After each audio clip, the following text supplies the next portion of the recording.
तो दोस्तों, अब हम लोग जैव विविधता के कुछ फैक्ट के बारे में जानेंगे जो एग्जाम पॉइंट ऑफ व्यू से काफ़ी महत्वपूर्ण है और अक्सर करें इनसे क्वेश्चन हमारे पेपर में, यूपी टेट का पेपर हो या यूपीएसआई का हो या आपका यूपी ट्रिपल पैट का जो आने वाला है, इसमें इसकी संभावना बहुत अधिक बनी रहती है। तो देखिए दोस्तों, हम लोग चलते हैं। तो भारत में राष्ट्रीय बाघ संरक्षण अधिनियम ये कब लाया गया था? ये 1973 में लाया गया था और इसको लाने का जो श्रेय दिया जाता है, या भारत में ऐसे कौन से व्यक्ति थे जिन्होंने इसके लिए सबसे अधिक प्रयास किया था, तो उन व्यक्ति को भारत में tiger man of the India की उपाधि दी गई है और उन व्यक्ति का नाम था कैलाश सांखल।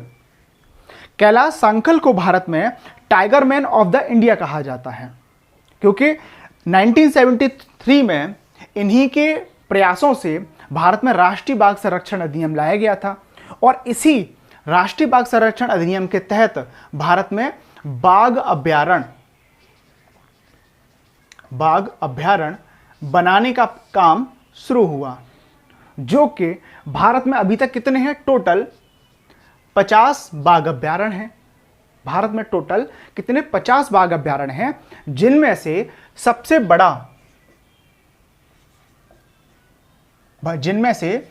बड़ा बाघ अभयारण्य नागार्जुन सागर है। तो भारत में टोटल कितने बाघ अभयारण्य हैं? 50 हैं और इनमें सबसे बड़ा जो बाघ अभयारण्य है वो आपका नागार्जुन सागर है। इसके साथ ही साथ अगर हम लोगों से पूछा जाए कि भारत में सबसे अधिक बाघ अभयारण्य कौन से राज्य में मिलते हैं, तो आप सभी लोगों को पता होगा कि भारत में सर्वाधिक टाइगर रिजर्व वाला राज्य कौन सा है? मध्य प्रदेश है। और सबसे अधिक टाइगर रिजर्व वाला राज्य होने की वजह से इसको टाइगर स्टेट के नाम से जाना जाता है। टाइगर स्टेट के नाम से जाना जाता है। किसको जाना जाता है? मध्य प्रदेश को जाना जाता है। ओके दोस्तों, तो कोई प्रॉब्लम नहीं। बाघ अभयारण्य कितने हैं? 50 हैं, जिनमें सबसे बड़ा कौन सा है? नागार्जुन सागर है। और किसके प्रयासों से ये इस अधिनियम लाया गया था? तो कैलाश सांखल के प्रयासों से ये अधिनियम लाया गया था, जिनको भारत में टाइगर मैन ऑफ इंडिया कहा जाता है। ओके दोस्तों, इसको थोड़ा सा इरेज करते हैं और आगे बढ़ते हैं। नेक्स्ट है हाथी संरक्षण परियोजना। हाथी संरक्षण की जो परियोजना है वो भारत में 1992 में लाई गई थी और इसके साथ ही साथ भारत में हाथियों के लिए जो पहला अस्पताल बनाया गया था, पहला अस्पताल या हॉस्पिटल जो बनाया गया है, या पहला जो संग्रहालय बनाया गया है हाथियों के लिए, ये दोनों के दोनों ही भारत में उत्तर प्रदेश राज्य के मथुरा शहर में बनाया गया है। भारत का पहला हाथियों का अस्पताल या भारत का पहला हाथी संग्रहालय कहां पर बनाया गया? आपका मथुरा में बनाया गया है। इसके साथ ही भारत में पहला मगरमच्छ संरक्षण परियोजना कब लाई गई थी? वो भी 1974 में लाई गई थी। ओके, इसमें अगर हम लोग देखा जाए तो बहुत सारी डिटेल है अगर इनको पढ़ने पे आए तो, लेकिन यूपी टेट के पेपर में इससे जुड़े हुए ज़्यादा क्वेश्चन नहीं पूछे जाते हैं और अगर जिनकी संभावना बनती है मैं उनको बिना कहे ही आपको करवा देता हूँ। जैसा कि देखिए, गिद्ध संरक्षण अधिनियम 2006। भारत में गिद्धों की संख्या जो है वो लगातार कम हो रही है और कम होते होते यह विलुप्त की श्रेणी में आ गए हैं। तो इन्हीं के संरक्षण के लिए भारत सरकार ने एक अधिनियम लाए थे जिसको कहा गया गिद्ध संरक्षण अधिनियम, और ये कब लाया गया था? 2006 में लाया गया था।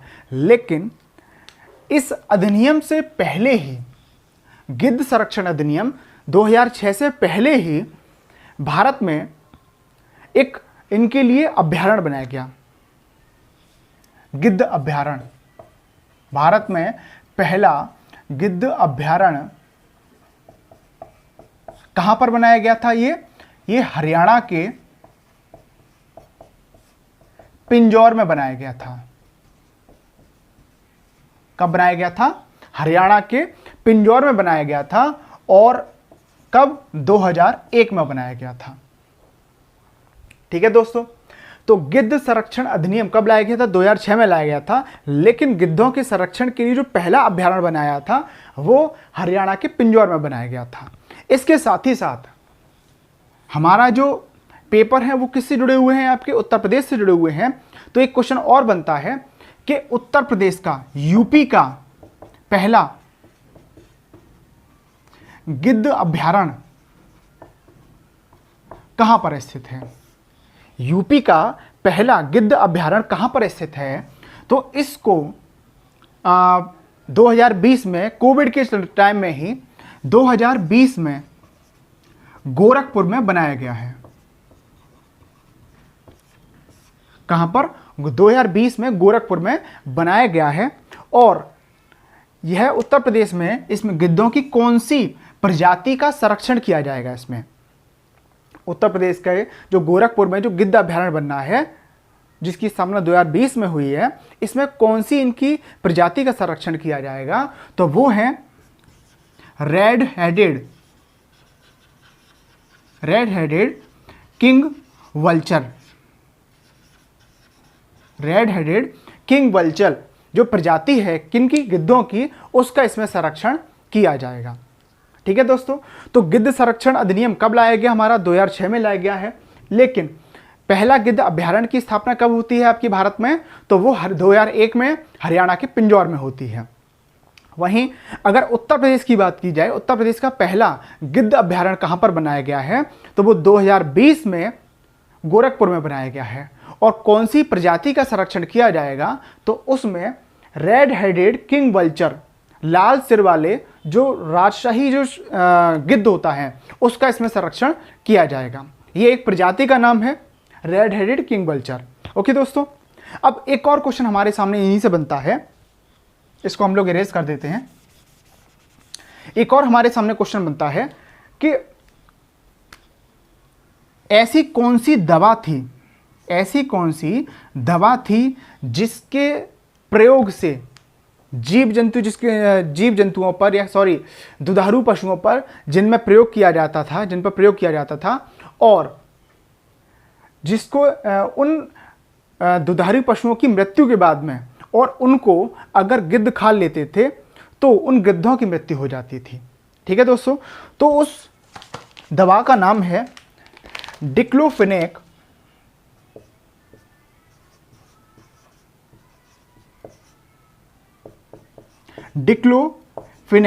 सोडियम। उस दवा का नाम क्या था? डिक्लोफेनेक सोडियम, जिसको भारत सरकार के द्वारा फिर बैन कर दिया गया था। ठीक है दोस्तों, तो अब हम लोग आगे बढ़ते हैं। गिद्धों के बारे में हम लोगों ने काफ़ी कुछ जाना है। पहला अभ्यारण्य हमारा कहाँ पर बनाया गया है? हरियाणा के पिंजौर में 2001 में बनाया गया है। यूपी का पहला बनाया गया 2020 में, गोरखपुर में बनाया गया है रेड हेडेड किंग वल्चर के लिए। किस दवा के प्रयोग से इनकी मृत्यु हो रही थी? तो वो डिक्लोफेनेक सोडियम, ये दवा का नाम है जिसकी वजह से इनकी मृत्यु हो रही थी। साथ ही इसको इरेज करते हैं।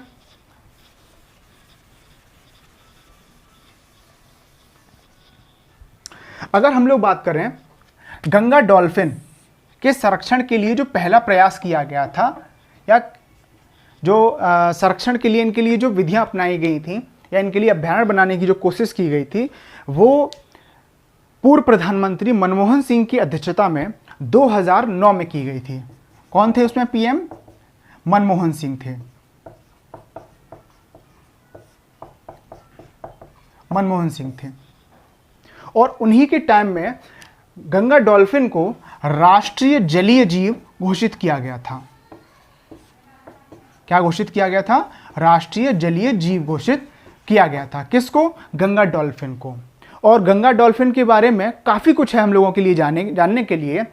तो अगर आप लोग चाहें तो मैं गंगा डॉल्फिन के बारे में एक सेपरेट वीडियो बना दूंगा। ठीक है, आप लोग कमेंट में मुझे ज़रूर बताना कि इसके लिए सेपरेट वीडियो बनाऊं या ना बनाऊं, क्योंकि इसके बारे में काफ़ी कुछ है जानने के लिए कि गंगा डॉल्फिन की कितनी वैरायटियाँ होती हैं, भारत में इसके लिए कब से प्रयास किए गए, भारत में ये कहाँ पर ज़्यादा मिलती हैं, कहाँ कहाँ पर इनके लिए अभ्यारण्य बनाए गए हैं। ठीक है, काफ़ी कुछ चीज़ें। आगे बढ़ते हैं। अगर आपसे पूछा जाए कि विरासत पशु कौन सा है भारत में, तो कौन सा है? हाथी को विरासत पशुओं की श्रेणी में शामिल किया गया है। राष्ट्रीय पशु की बात की जाए तो राष्ट्रीय पशु कौन है? शेर है। अच्छा, ये सर्वाधिक टाइगर रिजर्व वाला हो ही चुका है आपका, कौन है? कौन सा राज्य? एमपी है आपका। वहीं भारत में वर्ड मैन के नाम से किसको जाना जाता है? तो भारत में वर्ड मैन के नाम से सलीम अली को जाना जाता है। अच्छा, इन्हीं सलीम अली के नाम पर जम्मू कश्मीर में एक नेशनल पार्क है, सलीम अली नेशनल पार्क। किसके नाम पर है? इन्हीं सलीम अली के नाम पर है, जिनको वर्डमैन कहा जाता है। इंडिया के वर्डमैन के नाम से सलीम अली को जाना जाता है और इन्हीं के नाम पर नेशनल पार्क बनाया गया है। कहां पर? जम्मू कश्मीर में बनाया गया है। ठीक है दोस्तों, तो आज हम लोगों ने काफ़ी कुछ इसके बारे में जाना है, इसको रिवाइज कर लेते हैं। तो देखिए, राष्ट्रीय बाघ संरक्षण अधिनियम कब लाया गया था? 1973 में लाया गया था। किसके सहयोग से लाया गया था? तो ये जो है कैलाश सांखल, जिनको tiger man of the India कहा जाता है, इनके प्रयासों से लाया गया था। और 1973 में ही पहला बाघों की जनगणना की गई थी। ओके दोस्तों, तो भारत में अभी तक कितने बाघ अभ्यारण्य हैं? तो 50 हैं, जिनमें से सबसे बड़ा जो है वो नागार्जुन सागर है। इसके साथ ही साथ हाथी संरक्षण परियोजना कब लाई गई थी? 1992 में लाई गई थी। और इसके लिए जो पहला अस्पताल या पहला और संग्रहालय जो बनाया गया है वो उत्तर प्रदेश के मथुरा जिले में बनाया गया है। मगरमच्छ संरक्षण परियोजना कब लाई गई है? वो 1974 में लाई गई थी। गिद्ध संरक्षण अधिनियम कब लाया गया था? आपका 2006 में लाया गया था। और इसके संरक्षण के लिए जो सबसे पहला प्रयास किया गया था वो 2001 में किया गया था। इनके संरक्षण के लिए 2001 में हरियाणा के पिंजौर में पहला अभ्यारण्य बनाया गया था। वहीं उत्तर प्रदेश के बारे में अगर बात की जाए, उत्तर प्रदेश का पहला कौन सा था? तो उत्तर प्रदेश के में पहला गिद्ध अभ्यारण्य बनाया गया है गोरखपुर में 2020 में। और यह है रेड हेडेड किंग वल्चर, जो प्रजाति होती है गिद्धों की, इसका संरक्षण इसमें किया जाएगा। अच्छा, विरासत पशु के नाम से किसको जाना जाता है भारत में? तो हाथी को जाना जाता है। राष्ट्रीय पशु शेर है, आप जानते ही हैं। और सर्वाधिक टाइगर रिजर्व वाला राज्य कौन सा? आपका एमपी, इसीलिए इसको टाइगर स्टेट के नाम से जाना जाता है। आपसे पूछा जाएगा कि सलीम अली जो नेशनल पार्क है वो कहाँ पर स्थित है? तो वो आपका जम्मू कश्मीर राज्य में, केंद्र शासित प्रदेश में स्थित है। और सलीम अली को भारत में वर्ड मैन ऑफ इंडिया के नाम से जाना जाता है। तो दोस्तों, इसके साथ ही साथ हमारा एक क्वेश्चन और बनता है कि भारत में जैव विविधता दिवस कब मनाया जाता है? तो ये 22 मई को मनाया जाता है। क्या आप इसको प्रॉपर नहीं देख पा रहे हैं? हल्का हो रहा है, ठीक है, मैं इसको ब्लैक वाले से लिख देता हूं। भारत में जैव विविधता दिवस 22 मई को मनाया जाता है। ठीक है दोस्तों, तो इस वीडियो के साथ ही साथ हमारी बायोडायवर्सिटी की जो वीडियो है वो कंप्लीट होती हैं। तो आपके कमेंट का मुझे इंतज़ार रहेगा। आप वीडियो को लाइक कीजिए दोस्तों, सब्सक्राइब कीजिए और अपने महत्वपूर्ण जो रिव्यू हैं उनको दीजिए। क्या वीडियो में क्या कमी रही, क्या अच्छाई है, इन सभी चीज़ों को मुझे बताइए। और ईवीएस से जुड़ी हुई जो नई वीडियो होगी वो किस टॉपिक से जुड़ी हुई हो वो भी आप मुझे कमेंट करके बताइए। ओके दोस्तों, तो चलते हैं फिर। नमस्कार दोस्तों।